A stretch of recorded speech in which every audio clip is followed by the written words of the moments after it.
The sixth chapter in Kuhn's book, The Structure of Scientific Revolutions, is titled Anomaly and the Emergence of Scientific Discoveries.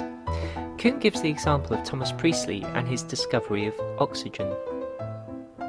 The discovery of oxygen is undoubtedly an important one.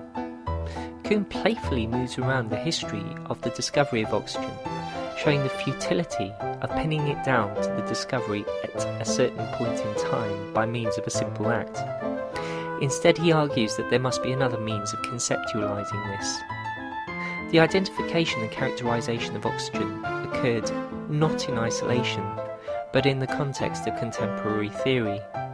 It was through the change in theory that the significance of oxygen came to be appreciated.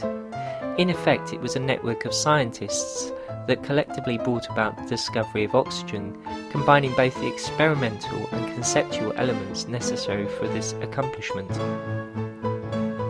Kuhn gives other examples. Continuing with his division of science into normal science and revolutionary science, he argues that normal science restricts the focus of the scientist towards confirmation. However, this very process highlights anomalies, and it is these anomalies that form the basis for revolutionary science.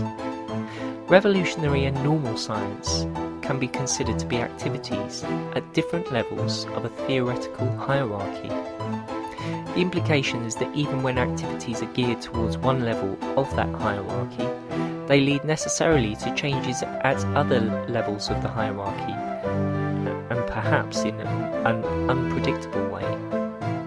Kuhn gives the example of an experiment involving the presentation of playing cards to subjects. One of the playing cards would be distinct, but unless they were looking for this, the subjects didn't register it consciously. When they were challenged on this after the presentation, a small minority of the subjects would become confused about what they had seen, and Kuhn hints at what is to come later in the book.